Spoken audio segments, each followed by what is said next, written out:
cielo y tierra pasarán, mas tu palabra permanecerá. Vida abundante, tu palabra nunca fallará. Cielo y tierra pasarán, mas tu palabra permanecerá.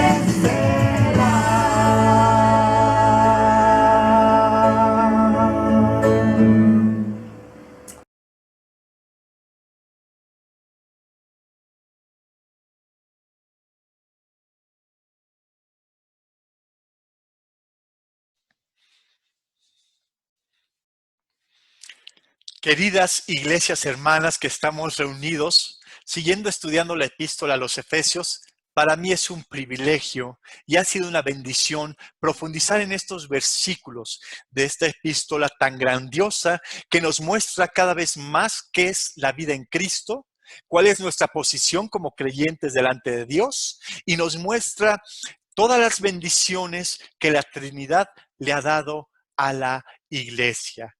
Hoy veremos 3 aspectos de la gracia en Cristo que actúan en los creyentes. 3 aspectos de la gracia de Cristo que actúan en ti y en mí. Acompáñenme en Efesios 7, Efesios 1, versículo 7, y vamos a leer los versículos del 7 al 12. Efesios 1, 7 al 12, dice las Escrituras. En quien tenemos redención por su sangre, el perdón de pecados, según las riquezas de su gracia, que hizo sobreabundar para con nosotros en toda sabiduría e inteligencia, dándonos a conocer el misterio de su voluntad, según su beneplácito, el cual se había propuesto en sí mismo de reunir todas las cosas en Cristo, en la dispensación del cumplimiento de los tiempos, así las que están en los cielos como las que están en la tierra. En él, asimismo, tuvimos herencia, habiendo sido predestinados conforme al propósito del que hace todas las cosas según el designio de su voluntad, a fin de que seamos para alabanza de su gloria, nosotros los que primeramente esperamos en Cristo. Perdónenme, pero qué extraordinarios versículos son estos. Realmente Pablo continúa y estamos continuando estas estrofas, estudiando estas estrofas que son una explosión de alabanza a Dios. Pablo bendice a Dios por todas las bendiciones que le ha dado por medio de Cristo a la iglesia. Hay un comentario de Alonso Choquel sobre esta estrofa y dice, es dificilísima. Tal vez la más difícil de todo el Nuevo Testamento. Claro, se daba cuenta de las profundidades que Pablo nos está mostrando, de estas bendiciones que son tan completas, tan profundas, tan plenas, que le pertenecen al creyente. Diría un sacerdote erudito anglicano al referirse a estas estrofas, es un calidoscopio de luces brillantes y colores cambiantes. Bueno, honestamente, así ha sido este párrafo para nuestras vidas. Es una gama de matices en las bendiciones que nos pertenecen. Es un mundo de profundas verdades que nos va sorprendiendo cada vez más y más. Y solo hemos estudiado algunos versículos. Qué profundidades tan hermosas, qué verdades tan extraordinarias y qué poder tienen para hacernos entender lo que valemos delante de Cristo, cuál es nuestra posición delante de Dios y lo que nos pertenece en esta vida en Cristo. Recordemos que el tema de la epístola a los Efesios son las riquezas de la gracia en Cristo para su cuerpo.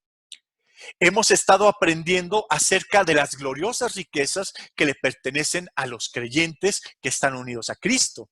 Espero que nuestro corazón esté respondiendo a esto, hermano. Espero que nuestra vida esté experimentando un cambio y que nosotros también, unidos a estas escrituras, explotemos en gratitud por todas las bendiciones que hoy te pertenecen gracias a Cristo. Recordemos algunas cosas que hemos visto. Hemos visto que Dios es digno de ser bendecido porque nos ha bendecido con toda bendición espiritual. Es decir, que uno de los propósitos de la iglesia aquí en la tierra es estar bendiciendo a Dios. También vimos que fuimos elegidos para ser santos. Hemos visto en estos versículos que hemos sido predestinados para ser adoptados como hijos de Dios. Dios ha querido tenerte, hermano, cerca, en el grupo más cercano, en el grupo más familiar, sus hijos. Y esto es por medio de Cristo. No estamos solos, hermanos. No estamos para sentirnos solitarios o miserables o pobres de nosotros. No, tenemos muchas bendiciones. Las bendiciones más gloriosas le pertenecen a la iglesia. Vimos también las riquezas que tenemos en Cristo, las riquezas de su amor, las riquezas de la redención y las riquezas de su perdón. Eso lo vimos la semana pasada. Entonces, hoy, hermano, nos debe quedar claro que tú, delante de Dios, eres un hijo. Dios ha querido tener una relación de hijo y padre contigo y te ha dado las riquezas en Cristo para que tú puedas disfrutar su cercanía siendo redimido, siendo perdonado y siendo amado por Cristo. Pero hoy veremos, hermanos, tres aspectos de la gracia en Cristo que actúan en el creyente, porque como diría ese escritor, ese teólogo, esto es todo un calidoscopio de bendiciones sorprendentes. Tres aspectos de la gracia de Cristo que actúan en el creyente. El primero, la gracia de Cristo nos hace conocer su voluntad. Tú, el día de hoy, puedes aprender de las Escrituras y ser transformado gracias a la gracia de Cristo. La gracia de Cristo también nos proporciona una herencia y la gracia de Cristo hace que demos alabanza a su gloria. Son los tres aspectos de la gracia de Cristo que actúan en el creyente. Comencemos con la primera. La gracia de Cristo nos hace conocer su voluntad. Dice en el versículo 7, mediados, el 7b, pues, mediados del versículo 7 y 8, según las riquezas de su gracia, que hizo sobreabundar para con nosotros en toda sabiduría e inteligencia. Según que las riquezas de su gracia, riquezas que le pertenecen a la iglesia, riquezas que te pertenecen a ti, hermano. Pero Pablo ha hablado 6 veces de esas riquezas en el transcurso de la epístola. En el capítulo 1 vemos las riquezas de su gloriosa herencia para la iglesia. En el capítulo 2 vemos las riquezas de su misericordia y amor, o las incomparables riquezas de su gracia. En el capítulo 3, las incalculables riquezas de Cristo y las gloriosas riquezas que nos fortalecen en el íntimo de nuestro ser. Es decir, que contamos con riquezas que nos dan bendiciones extraordinarias y que también son riquezas que nos fortalecen, ¿verdad? Vemos entonces, hermanos, que según las riquezas de esa gracia, versículo 8, que nos hizo sobreabundar para con nosotros en toda sabiduría e inteligencia. Según las riquezas de su gracia. Pablo se refiere aquí a que la gracia nos ha dado sabiduría. Sabiduría viene de la palabra griega sofía. Indica el conocimiento que penetra hasta el corazón de las cosas. Aquí se refiere a una sabiduría espiritual, un discernimiento profundo. Es la sabiduría divina que solo se consigue mediante la revelación de Dios y manifestada por medio de Cristo y su evangelio. Esa clase de sabiduría que no puede venir del hombre, es una sabiduría celestial, es una sabiduría divina. Bueno, una sabiduría que viene de lo alto. ¿Y sabes qué? Nosotros contamos con esas riquezas de la sabiduría en Cristo. Pero también dice inteligencia. Inteligencia es el conocimiento que conduce a la acción correcta.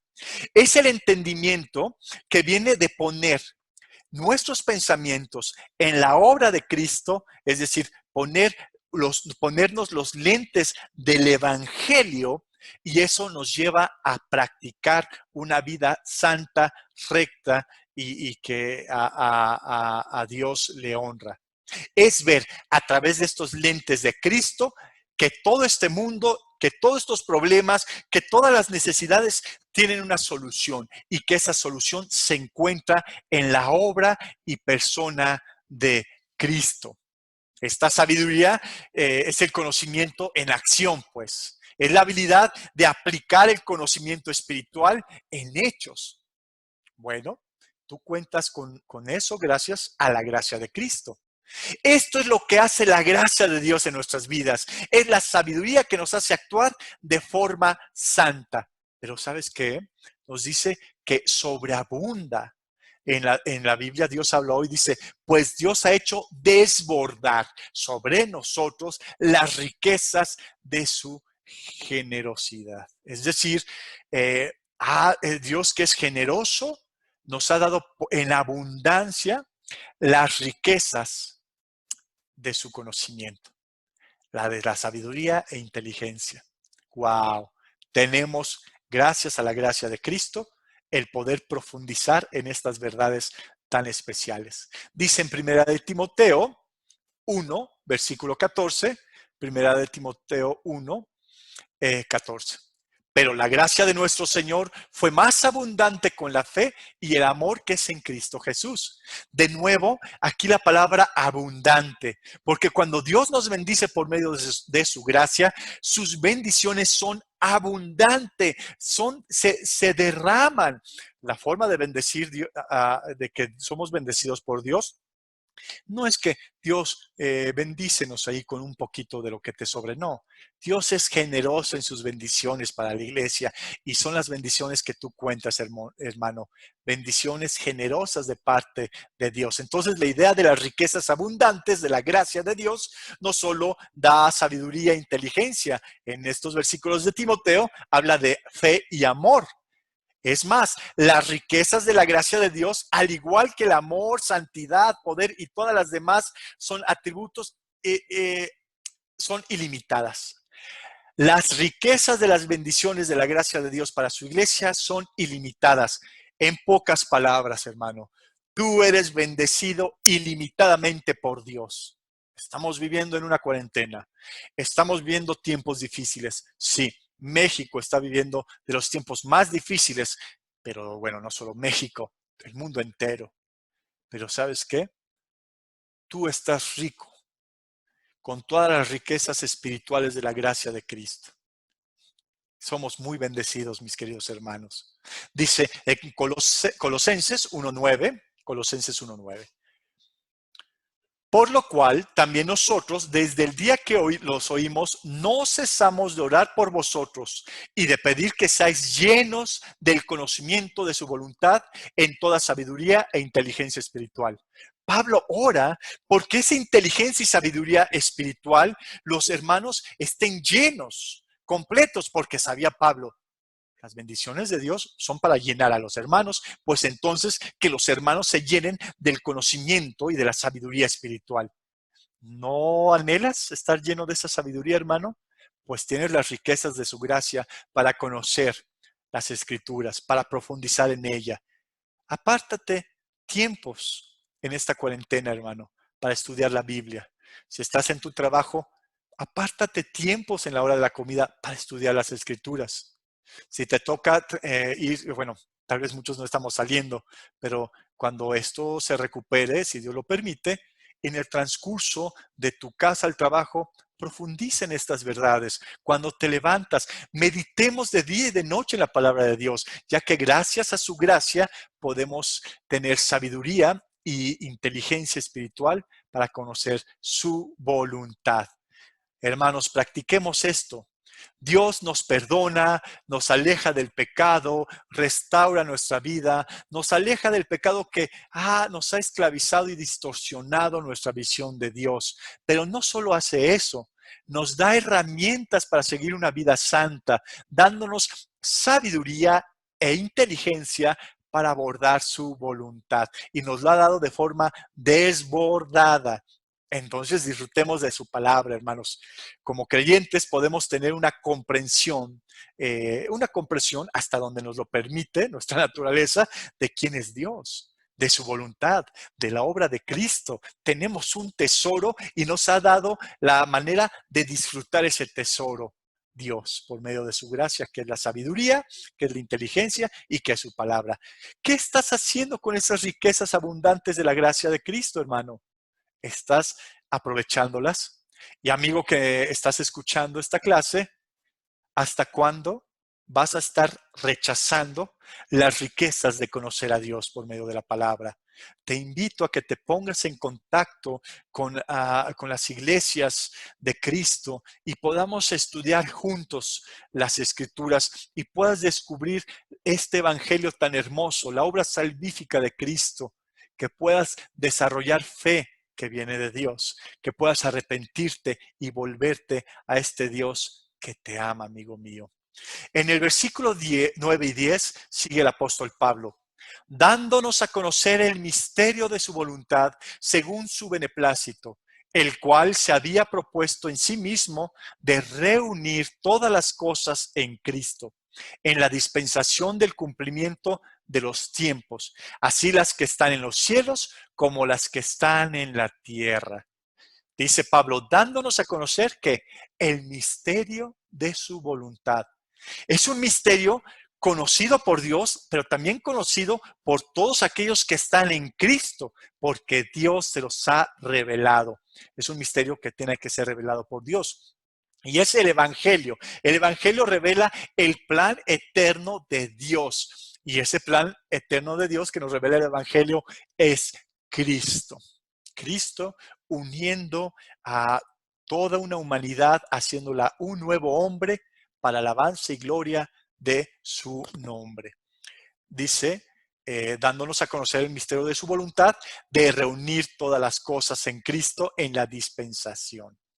Se refiere a ese plan organizado de reunir todo el universo, no solo una nueva humanidad, sino todo el universo bajo los pies de Cristo. Porque Cristo es la cabeza, esa cabeza que es exaltada y gobernante. Y al final de la historia del mundo, hermanos, regresará Cristo para reunir a todos los creyentes en su reino bajo el señorío eterno de nuestro Señor Jesucristo. ¿No te anima, mi querido hermano?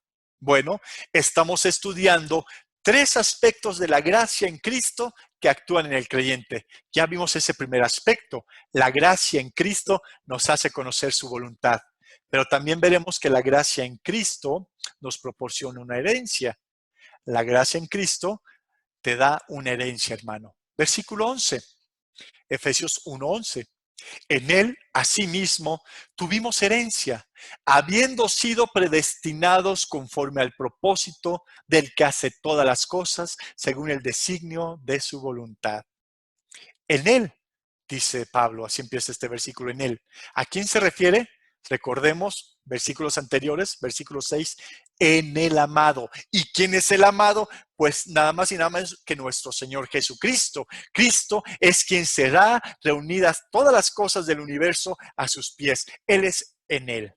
De hecho, la palabra en él, por él, en Cristo, en Jesucristo, se repite en estas epístolas de la cárcel, que es Efesios, Filipenses y Colosenses, porque en Filemón no se habla mucho así, aproximadamente 150 veces. En él, por él, en Cristo. Bueno, pues en él, refiriéndose a Cristo, asimismo tuvimos herencia, en quien también fuimos hechos herederos, dice en la versión textual. Esta palabra también, o asimismo, no solamente es decir que Cristo hemos recibido las riquezas de la redención, o las riquezas por medio de su sangre, hemos recibido el perdón de pecados y su voluntad, sino que también hemos tenido, es decir, hey, un momento, yo oro porque Dios me bendiga, pero ya hemos sido bendecidos. ¿Sí me explico? Asimismo tuvimos herencia, es decir, ya tú tienes la herencia que Dios ha prometido, ya te pertenece, hermano. Te pertenece como el resto de las bendiciones, o la mayoría de las bendiciones. ¿Cuáles? Ya has sido redimido, por eso estás en Cristo. Ya has sido perdonado. Ya estás siendo bendecido con el perdón de Dios. Ya estás siendo redimido. En fin, asimismo tuvimos, es decir, hemos sido bendecidos por Dios. ¿Cuánto tiempo le dedicamos a orar porque Dios nos bendiga. ¿Sabes qué? Debemos dedicarle más tiempo a agradecer a Dios por las bendiciones que ya tenemos en Cristo, ¿verdad? Y son abundantes, es decir, que son bendiciones que se desbordan en nosotros. Bueno, ese asimismo tuvimos herencia, habla de bendiciones pasadas. Por la gracia de Cristo, los creyentes hemos sido bendecidos, bendiciones pasadas. Fuimos redimidos, rescatados de una vana manera de vivir. Muchas veces en esta cuarentena, Dios me ha hecho recordar de dónde me ha rescatado. Y yo digo, Dios, gracias, es que tú me has bendecido mucho. Te estamos pidiendo mucho, pero realmente yo debo darme cuenta de lo que ya me pertenece. Pero también no solo hemos sido bendecidos por Dios, somos el día de hoy bendecidos, hermanos. Bendiciones presentes. También somos bendecidos en el presente porque Dios nos sigue perdonando los pecados presentes y nos ha dado toda sabiduría e inteligencia para que el día de hoy podamos acercarnos a su palabra y conocer más de él. Eso es una gran bendición. Bueno, si esto ya te ha sorprendido, déjame decirte que también hay bendiciones futuras, no solo las anteriores, las pasadas, las presentes, sino también futuras. Seguiremos siendo bendecidos en el futuro, ¿con qué? Con esta herencia eterna de la cual nos está hablando Pablo. Vaya, toda clase de bendiciones para el creyente. Herencia, hermanos, somos herederos. Herederos son todo lo que, sin contar los méritos personales, han recibido el derecho y las bendiciones que le corresponden al Hijo. Es decir, somos herederos de la salvación en Cristo y somos herederos de este plan eterno donde Dios ha predestinado, conforme a sus propósitos, el bendecir a la iglesia. Dice en Hebreos 1:2, Hebreos 1:2, en estos postreros días nos ha hablado por el Hijo, a quien constituyó heredero de todo y por quien asimismo hizo el universo. Un momento, Pablo me está diciendo que somos herederos en Cristo, que la gracia de Cristo nos hace herederos, pero el autor de Hebreos nos está diciendo que es Cristo el heredero de todo. Bueno, ¿cómo unimos estas dos herencias? ¿Serán que son dos? La de Cristo y la del creyente.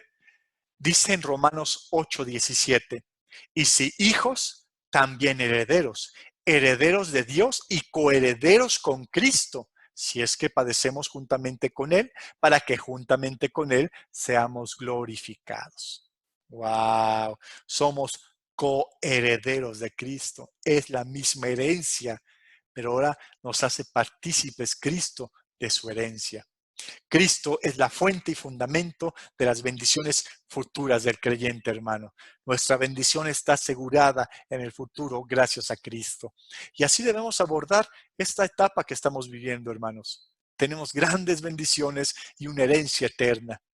Oye, nos quedaremos sin trabajo, tendremos que comer en un futuro, llegaremos a una normalidad como la que estamos acostumbrados. No lo sé, hermano. Pero lo que sí sé, si tú eres un creyente en Cristo, sufrirás penas, dolores, necesidades, así como Cristo las sufrió, pero también heredarás lo que Cristo ha heredado. Te pertenece la bendición futura, la herencia en Cristo. Bueno, pues qué especial. Pero ¿cómo practicamos todo esto, hermanos? Todo creyente ha sido bendecido. Debemos vivir con eso en la mente. Ya nos pedimos muchas bendiciones, pero primero abramos los ojos para entender las bendiciones que nos corresponden. Bueno, hemos sido bendecidos, estamos siendo bendecidos y seremos bendecidos por la eternidad gracias a Cristo. Las bendiciones de Cristo nos pertenecen. Resucitaremos con Cristo, hermano, así como Cristo resucitó. Viviremos en la eternidad con el Padre, así como Cristo está a la diestra del Padre. Porque Cristo, donde está Cristo, estará el creyente. Y la esperanza que tenemos es mayor que cualquier cosa efímera aquí en la tierra, hermano. Estamos poniendo la esperanza en una vacuna para este virus raro que está atacando y matando a muchas personas. Bueno, esperamos en Dios que le dé la capacidad a la humanidad de desarrollar una vacuna, Pero ahí no está nuestra esperanza, hermano. Ahí no está puesta nuestra bendición. La bendición ya la tenemos. La herencia de Cristo nos pertenece. Dejemos de poner nuestra esperanza en cosas pequeñas y efímeras, como si un trabajo mejor, como si tal vez si eres soltero y dices, y ahora si conseguir novia se me dificultaba y ahora sin salir de mi casa, no, para Dios no hay nada imposible, pero no pongamos tampoco nuestra esperanza en eso, hermanos. Pongamos nuestra esperanza en lo que ya nos corresponde, en lo que ya tenemos, la herencia en Cristo. Nuestra esperanza es algo mejor. Es una eternidad con Dios y todas las bendiciones de Cristo por la eternidad. Nuestro futuro eterno está garantizado por Cristo. Tal vez tenemos que pasar por algunas dificultades, por algunas necesidades. Efectivamente, hermanos, las estamos pasando, pero lo que vamos a recibir no se compara. Estamos estudiando 3 aspectos de la gracia de Cristo que actúan en el creyente, que está actuando en ti y en mí. La primera, la gracia de Cristo que nos hace conocer su voluntad. La que acabamos de ver, la gracia de Cristo que nos proporciona una herencia, y esta es una herencia eterna. Y terminaremos viendo que la gracia de Cristo hace que demos alabanza de su gloria. La alabanza, la gracia de Cristo hace que le demos alabanza de su gloria. Efesios 1, versículo 12. A fin de que seamos para alabanza de su gloria nosotros, los que primeramente esperábamos en Cristo. ¡Wow! Nuestra salvación, nuestra redención, todas las bendiciones que tenemos en Cristo, todo lo que somos también en Cristo, han sido diseñadas a fin de que seamos para alabanza de su gloria. Pensamos que el Evangelio gira alrededor de nosotros, que la obra de Cristo gira alrededor de nuestra salvación. No, claro, la salvación era el propósito de Cristo, pero esa salvación también tiene un propósito. Bueno, el propósito de Cristo aquí en la tierra vino para ser el cordero que quita el pecado del mundo, pero también tenía un propósito. Dios quiere un pueblo santo que le glorifique, que hable de las maravillas que Él hace y lo maravilloso que Él es, que lo honremos, que seamos, que estemos invertidos en la alabanza de su gloria. Y eso lo logramos gracias a Cristo. Dice en Isaías 43:7, recordemos que dice Isaías 43:7, a todos los que llevan mi nombre, a los que yo creé y formé, a los que hice para gloria mía. Hermano, el propósito, uno de los propósitos principales de la iglesia es la gloria de Dios. Pero déjame decirte algo, uno de los propósitos más importantes de tu vida es la gloria de Dios. Fuimos diseñados para la gloria de Dios. Tenemos una capacidad mental, emocional, física, espiritual para la gloria de Dios. Debemos cumplir ese propósito sin importar las circunstancias, porque cuando no lo hacemos, perdemos el propósito. ¿Cómo podemos practicar esto, hermanos? Pues estamos creados para proclamar, para celebrar, para reconocer lo valioso, las virtudes y bondades de nuestro Creador. Contamos con el privilegio de poder alabar a Dios y eso es parte de su gracia. Podemos exaltar a Dios con nuestras decisiones, podemos exaltar a Dios alineando nuestras emociones a Él en esta cuarentena, podemos exaltar y glorificar a Dios orando las escrituras, viviendo una vida santa, perdonando a nuestros seres queridos que a veces pueden ofendernos. Estamos en una cuarentena, estamos casi 24 horas con las mismas personas. Tenemos que desarrollar virtudes que van a glorificar y honrar y exaltar a Dios. ¿Cuáles son? Los frutos de su espíritu. Perdón, amabilidad, bondad, dominio propio, en fin, tenemos esa capacidad. Tenemos la capacidad, hermanos, de profundizar en sus escrituras también, porque es una forma de adorarle. Dios te ha dado sabiduría e inteligencia espiritual, hermanos. Tenemos todo para la gloria de Dios, para vivir dándole gloria a Dios. Somos para la alabanza de Dios. La iglesia eh, debe levantarse hoy en día para la gloria de Dios, ¿no? Cuando entiendes que has sido hecho para la gloria de Dios, eso va a marcar lo que hablas. Eso va a marcar cómo te comunicas con los demás. Cuando entendemos que nuestro propósito es la gloria de Dios, eso va a delimitar lo que escuchamos. Vamos a dejar de escuchar muchas cosas que no le dan la gloria a Dios. También nos va a llevar, cuando entendemos el propósito de que somos hechos para la gloria de Dios, a tener anhelos, deseos y sueños alineados a la gloria de Dios. Lo más hermoso, hermanos, tú ya lo tienes, todas las bendiciones de Cristo. Yo espero que estos versículos que hemos visto nos lleven a apreciar todas las riquezas de la gracia que tenemos en Cristo. Querida iglesia, cuídate mucho. Oremos por los hermanos que han enfermado, por los hermanos que han perdido familiares, por nuestros amigos y por estos tiempos que el evangelio llegue a más personas. Les amo mucho. Dios les bendiga.